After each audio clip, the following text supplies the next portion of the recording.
Greetings, loyal viewers, and welcome to a first ever full-on review of an ongoing show, or heck, any show, really. And what better place than with a Disney show that has not only gotten lots of attention, but, for the most part anyway, tons of praise ever since the first season ended just a few months ago. Is it deserving of it? Well, that's what we're here to find out today.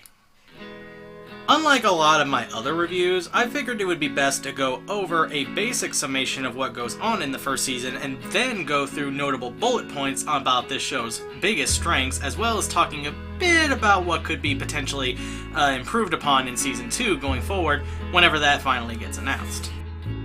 And yes, by the way, there will be major spoilers in this, since I feel as though doing as much of an in-depth analysis as possible on the show's own strengths would be next to impossible without going into spoilers. So, if you haven't seen the show yet and you absolutely want to, I'd advise stopping this video right now and go watch, as Season 1 is now available on Disney Plus as we speak.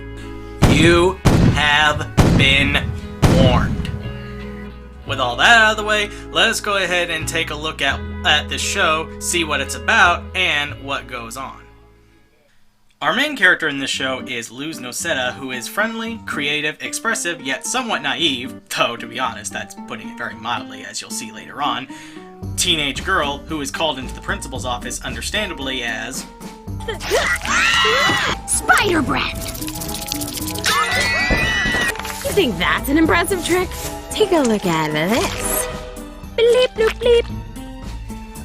I would love you a lot more if you never did that again. And so, to help her be more normal, her mother, Camilla, who I'll talk a bit more about later on, decides to send her to a reality check summer camp. While she waits for the bus to take her there, a little owl named Albert takes her book, among other things, and leads her to another world called the Boiling Isles, which is a giant magical island made from the corpse of that of a fallen titan. Luz then meets Ida, the Owl Lady, a powerful witch in the Isles who also sells human oddities. She also meets a little furry creature named King, and knowing that she is human, Ida and him ask Luz to help get his crown back, which is kept in the conformatorium in an area that only a human can enter. They break in and Luz was able to get the crown, but not before she meets some of the prisoners there who are also being forced to conform due to their strange oddities. They escape, free everyone there, and Ida opens the door back to the human world as promised, but Luz, feeling like she does not belong there, decides to be Ida's apprentice. Ida accepts, on the condition that Luz has to work for her and do absolutely everything that she says. Well, maybe not everything, as we'll see later on. She's disappointed, however, when a very indifferent Ida shows up to give her a very simple, mundane task of delivering her potions.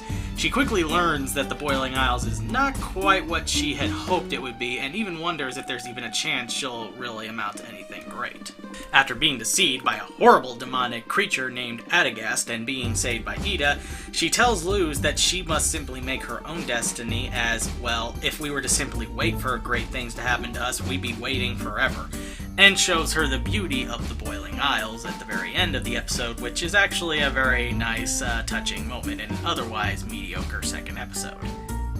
From here, going forward, she meets other interesting characters, including sweet-natured but relatively insecure Willow, egotistical but incredibly honorable top student Amity, human appreciation president Gus, who is also a close friend of Willow, and Ida's sister Lilith, who is a high-ranking member of the Emperor's Coven.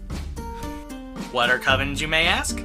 They're kind of like career tracks for specific types of magic, usually in what a particular witch excels at the most. There are hundreds of them, but only a small handful of them are only for the most skilled of witches on the Boiling Isles. Along with the aforementioned Emperor's Coven, which is the highest ranking coven of them all, there's also the Abomination Coven, which Amity most excels at, and the Plant Magic Coven, which Willow is especially good at, despite initially being in the same track as Amity, even though she's not very good at creating a proper abomination, as you'll see here. And there's the Illusion Coven, which is Gus's specialty, as well as two other characters who we'll get to in a moment. I gotta be honest, as far as first seasons go, we not only learn so much about our characters already, but some of them go through some very notable amount of development towards the end of it. Firstly, there's the fact that Ida is cursed and often turns into the owl-like abomination as a result, hence why she gets the name Owl Lady. And then there's the fact that Willow and Amity used to be best friends when they were much younger, that is, until Amity's bastard parents forced her to sever her ties with Willow because, in their mind... Nonsense. Blights only associate with the strongest of witchlings. And then, of course, we learn who it was that cursed Ida. Now, that part I definitely won't give away, as it is a pretty big and shocking twist in of itself. But a lot of these, I feel, ties in beautifully to the development of our main cast and where they can potentially go from here. But I'll talk more about that here later. For now, let us go over the bullet points of this show's strengths and analyze what is it that makes them work so beautifully.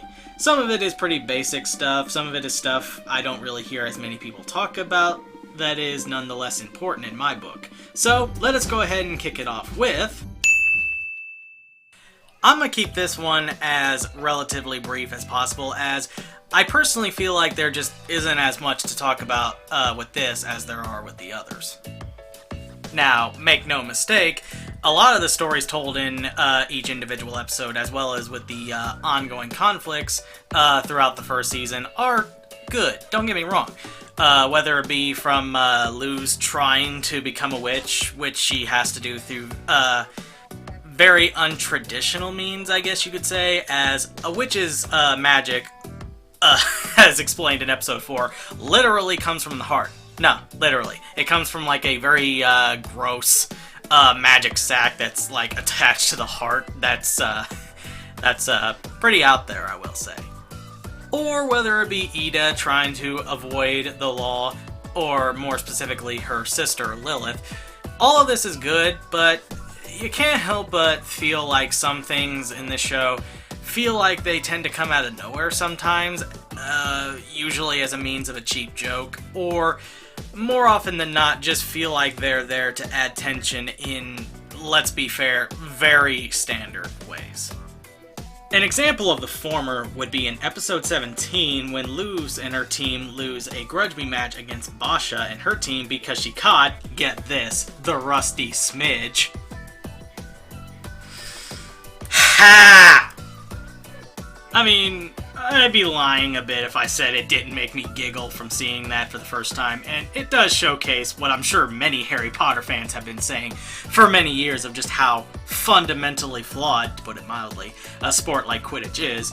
I just wish that they had maybe taken a bit of the time in the episode to at least hint at something like that, as opposed to using it as a means to pull the rug out from under the audience. Then again, this show definitely takes its fair share of jabs at Harry Potter, and it is both very mean and kind of funny at the same time, in my opinion. Now, an example of the latter would be the B-plot of episode 15, one of my personal favorites of season 1 in my opinion, mind you, where, while Amity and Luz are in Willow's mind trying to restore her memory after Amity accidentally set her mind on fire, and I don't just mean that figuratively, Gus is deciding between either King or Ida to interview for a school assignment. Neither of these, I would say, are necessarily terrible or even that bad, honestly, as they are minor compared to the rest of what the show has to offer at the end of the day, but they are still noticeable either way. Another problem I have regarding the first episode in particular is how much it tends to hammer its message on the head just a little too hard. Now, don't get me wrong, the message itself I rather like. As a bit of a weirdo myself who also supports not only others who are odd, but those who are also often discriminated in the LGBT+ community because of how different they are, a bit more on that later, I think it's important for kids to learn not to shame, much less wrongfully punish those just because they're, well, different. I do want to also briefly mention some of the theories and or predictions fans are already making about what could possibly be revealed going forward. One of those being Luz's mom, who not only is secretly a witch from the Boiling Isles, but that she is in fact Azura herself. I might go in more depth about that in a later video, but it would certainly be an interesting turn of events in the future if that turned out to be true. Like I mentioned before, I won't give away any major twists that happen towards the end, as I feel that would kind of ruin the whole point of them and would take away the, not only the shock, but a bit of the surprise factor. But to give you a bit of a clue, I mentioned Ida's curse earlier, and we see her in her nightmare frequently throughout the season of the night it happened, with a shadowy figure entering the room, that being the one who cursed her. let's just say whoever you may think it is, it's most likely not. And now, with story out of the way, let's move on to... Now, I'm just gonna say up front right now that this is, in my opinion, the best part of the show, which is really saying something if you were to ask me. There really isn't too much I can say about these factors either that hasn't already been said by others, or hell, even just by looking at it right now, as you can see here. But as someone who loves to draw and design characters of my very own, link to my talenthouse.com in the description below if you want to see all those, as well as my own Owl House fan art. The art in this show is, in my opinion, beyond amazing. From the design of our main leads, to the design of the creatures, to the backgrounds, as well as the color scheme, it's all just beautiful to look at. One of my personal favorite designs, for as simple as it is, of the show is King himself. Even if he does honestly remind me a bit of Cubone from the Pokemon franchise, with a dash of the Beowulf Grim from Ruby, either way, he looks amazing. And on the topic of amazing, the animation in this show is just really good. In fact, it's utterly amazing in the action scenes in particular, as well as the dance between Amity and Luz, which we'll come back to here in a bit. If there is one aspect that I feel not as many other people talk about when it comes to the animation, and that's not only in the expressions in this, which are not only top-notch, but how it and subtle little things manage to work in the storytelling a lot of the time that I feel some people tend to miss. For example, in episode 5, Luz challenges Amity to a witch's duel to get her to apologize to King and to accept that humans can do magic, while Amity wants Luz to give up magic altogether if she wins. During the witch's duel, Ida helps Luz cheat by planting magical minefields in the arena. Amity eventually figures it out when King accidentally sets off one of them, which turns out to be spikes with that particular one, which, good lord, that's pretty friggin' dark, Ida, and was about to be declared the winner, until an observational Ida discovers that Amity was cheating too, or more specifically Lilith, against her own knowledge due to something Lilith had slipped onto her neck. There are a couple of things that I feel people seem to miss that, as far as I'm concerned, not only work well in the reveal, but also I feel really works in the characterization of Amity that makes her very honorable despite being a bit rough around the edges initially, which is also further established in her exchange between her and Luz shortly thereafter in the same episode.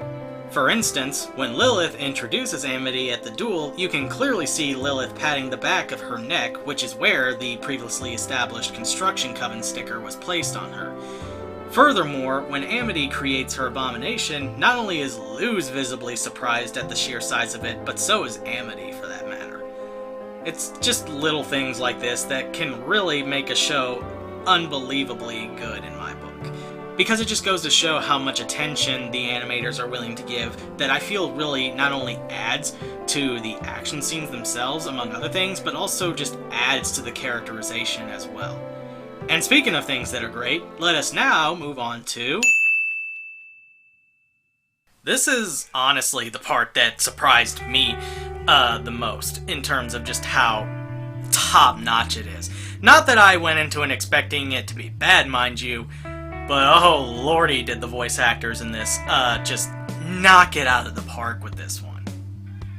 Along with huge names like Wendy Malick as Ida, which is already ideal all on its own, but you also have longtime voice actors like Mae Whitman as Amity, who, in my opinion, even when she's in things that I'm not particularly the biggest fan of, just constantly knocks it out of the park, and she's amazing here as well. A good example of this, in my opinion, is with the aforementioned exchange between her and Luz near the end of episode 5 that I mentioned earlier. I mean, just listen to how much she just acts her heart out in this scene. Seriously, just leave me alone. I didn't mean to embarrass you. That's all you ever do. First at school and now this. You made me look like a fool in front of the Emperor's Coven. My future! You think it's so easy to be a witch. I have been working my whole life to get to the top. You lost! You cheated! Say it! Say you're not a witch! I'm not a witch. Everyone else, from the main character Luz, played by Sarah Nicole Robles, who also appeared in other hit shows like Grey's Anatomy and even recently in Carmen Sandiego, Willow and Gus, played by Tati Gabrielle and Isaac Ryan Brown, with the former now playing Braddock in the upcoming Uncharted movie, and the latter having been in shows like Adam Ruins Everything. And then you have both King and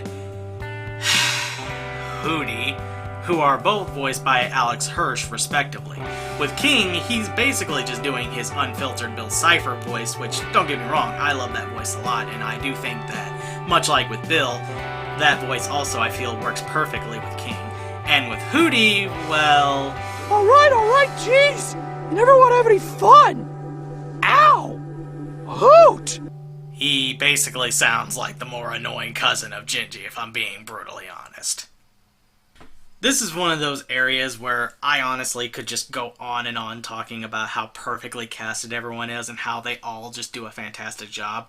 But not only would we be here all day, but I would basically just be repeating myself. Let us move on to the final pointer of this show's own strengths, and that's... voice acting and animation is great, don't get me wrong, and in some respects it can definitely add to the show's overall quality. But all of that, in my opinion, would mean very little if the characters in the show were not the least bit interesting or engaging. Luckily for us, though, the characters in this are not only very charming in their own right, most of them anyway, but many of them tend to be very, very interesting in my book.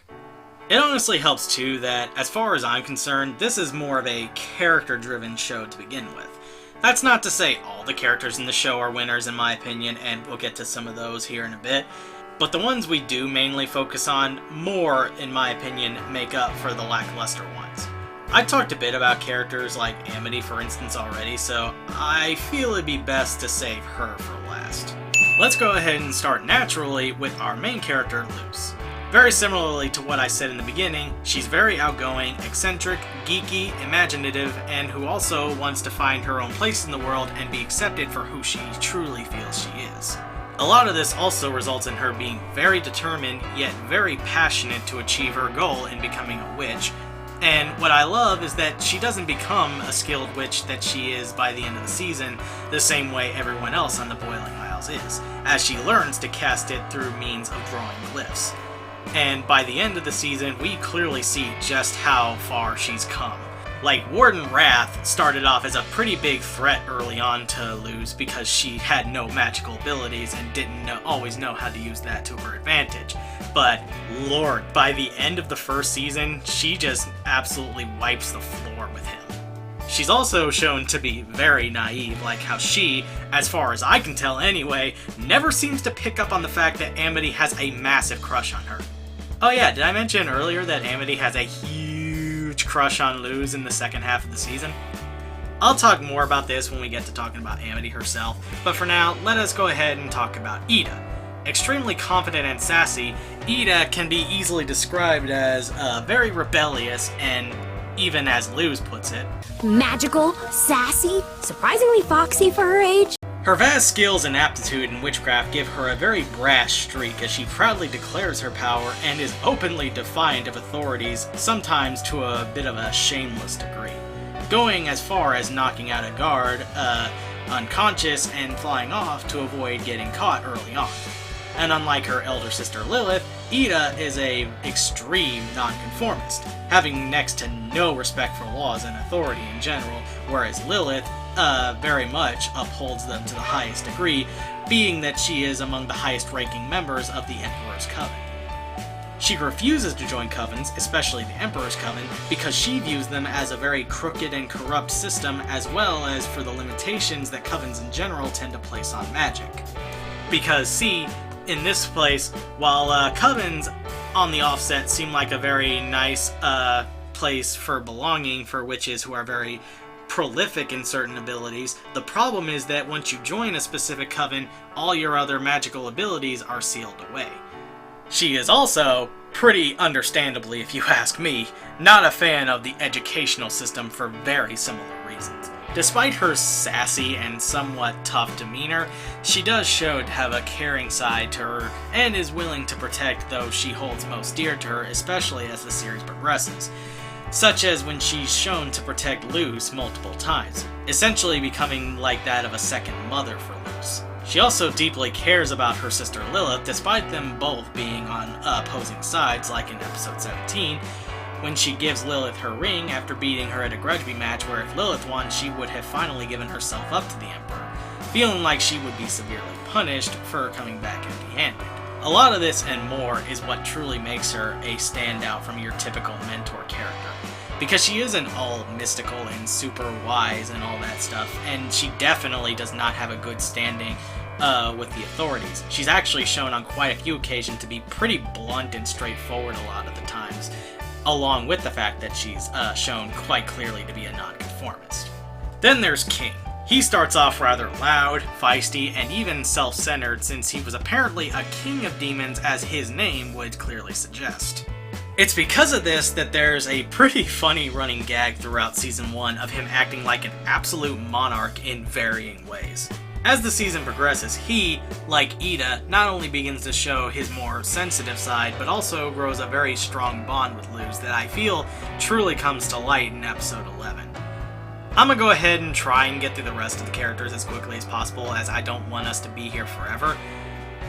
Firstly, there's Luz's first witch friend on the Boiling Isles, Willow, who is like I mentioned before, very sweet-natured and friendly witch who is sometimes a bit insecure and doubtful of herself given the situation that she's put in. Not helped at all by the fact that when we first meet her in episode 3, she was put into the course that she's clearly not cut out for reasons that are still a bit unknown.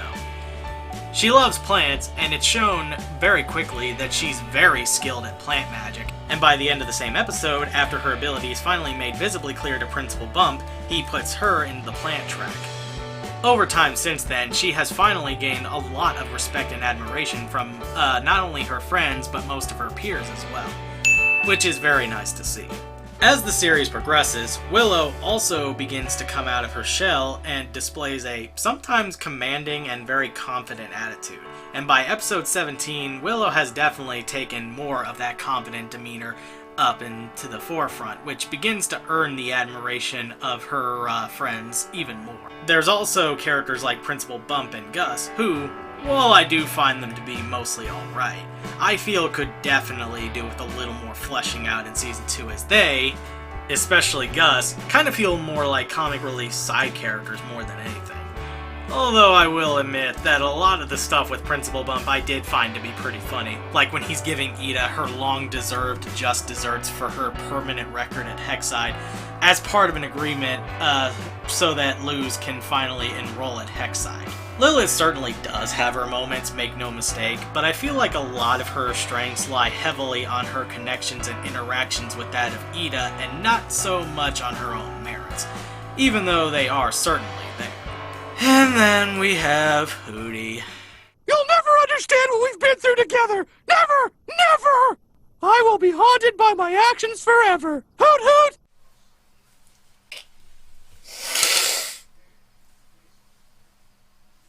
I don't particularly care for him. And I mean that too. Outside of maybe the very rare occasional chuckle, he just annoys the crap out of me. And I get it, he was intentionally meant to be annoying, more or less, but there's a right way to making these kinds of characters work. One of the more obvious examples being Donkey from Shrek. Yeah, he's a bit of a dum-dum, and he can be a bit extra at times, but he's very sweet, well-meaning, and in situations where Shrek truly needed a heart-to-heart talk and whatnot, Donkey was there. And it's things like that, plus, in my opinion, just much funnier jokes in general, that make him stand out from your typical annoying comic relief. Hootie, on the other hand, aside from that one moment in episode 18 when he actually manages to fend off Lilith and a few other members of the Emperor's Coven, doesn't really have much to make him stand out in that regard. And on top of that, like I mentioned earlier, his voice just grates on my ears so much.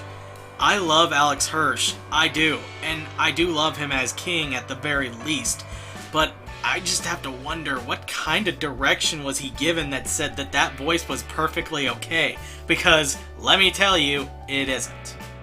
And now with that out of the way, we have fan favorite character Amity Blight, starting off as top student at Hexside, Amity is extremely proud of her status as the best student, and often goes as far to use it as a means of bragging rights. She looks down on other students who are not quite as successful as she is and often teases them, as expressed greatly in her treatment towards Willow in episode 3. She initially does not take well to those who steal her spotlight and is somewhat of a teacher's pet in that regard, seeing as how Principal Bump still regards highly of her even late in the season as he picks her to be Grom Queen. Much like with Eden King, she is eventually shown to have a more vulnerable side to her. And her reasons for being the way she is now is, well, not only because of her parents, but also because she does want to someday become a member of the Emperor's Coven, who only handpick the best of the best. And with her finally understanding Luz's situation with trying her hardest to become a witch through very different means, and how difficult it is, she brings it upon herself to break the oath so that she can continue to learn, despite her claim that humans have no magical ability. Her more sensitive side is finally shown more in episode 7, when we see her very happily reading a childhood favorite book of hers to young preschoolers at Hexside. It's in this same episode where not only does her and Luz's relationship finally start to slowly blossom, but it's also here that we're introduced to her older siblings, Emera and Edric. While they are sort of your typical fun-loving troublemakers, what makes them stand out is that not only are they legit funny and silly a lot of the times, they don't use Luz as a means to get back at Amity for ratting them out a number of times for causing trouble. They do genuinely seem to like having fun with her, and when she decided to go and have a word with Amity after Amity catches her reading her diary, they don't shun or belittle her, they're just like, See you around, cutie. yeah, exactly. Much like with Gus, and to a lesser extent Principal Bump, they still do leave some room for development going forward, but at the very least, I do like how they're characterized thus far as more than just your typical troublemaking older twins.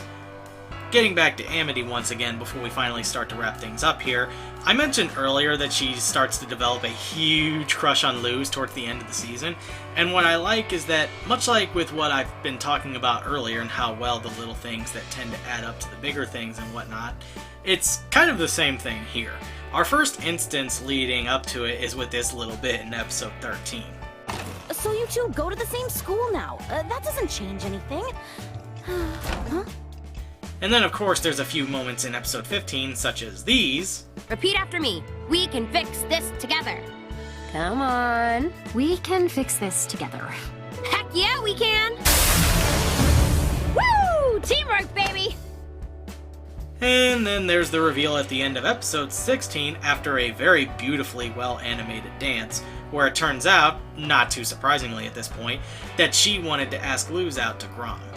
And then episode 17, where she basically turns into an outright gay disaster from this point forward. I'm not even kidding. Just watch some of these. Me? On a team with you? Running around in cute uniforms? Sweating? I gotta go! She always gets in over her head. She can be so stupid, which I love. I mean, hate! In any case, she needs you right now, which is sweet. I mean, I hate it, and it's dumb. You lost me. But I'll be okay. Are you sure? I could help carry you if it really hurts. I'm fine. Who's Amity? And scoop. Oh, wow. Sports. The last character I want to talk about briefly is Luz's mom, Camilla, as from what I tend to see, she gets a lot of hate from the fandom. And while you can definitely make the case that her decision at the beginning of the series may not have been the best choice, I feel like she tends to get way too much hate. I mean, she's far from the worst mother I've ever seen, not just in cartoons, but in general. She only seems like she wants what's best for her daughter and for other kids to just accept her. Which is why she wanted to put her in that weirdo camp in the first place. She doesn't do it out of any sort of malice or because she completely misunderstands her daughter. She totally gets that she's weird, and in some ways she definitely likes her daughter's creativity. She just understandably sees it as going a bit too far. Sometimes parents just don't really know what to do when they feel like there's something wrong with their kids and they don't have the answers for it. I mean, I'm no parent, and honestly, I don't have any interest in becoming one anytime soon. But let me go ahead and ask you all this. What would you do if Luce was your daughter?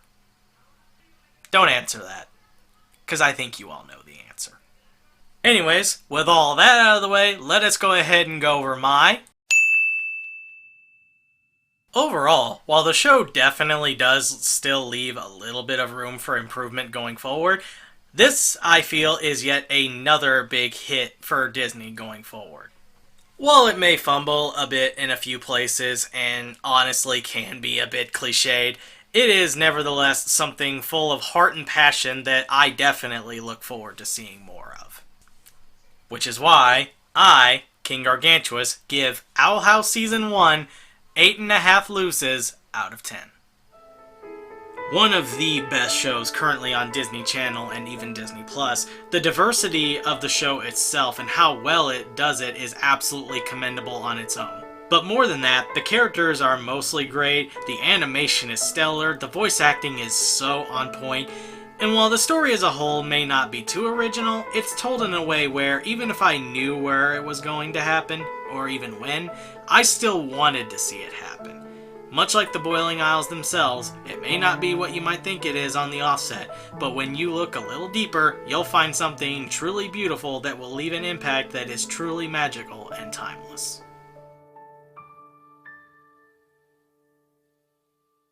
So what are your overall thoughts of the show? Did you find it great? Did you think it was overrated? Go ahead and leave your thoughts down in the comments below, and be sure to keep them very friendly and peaceful if you would kindly. And until then, I'm King Gargantuous, and take care.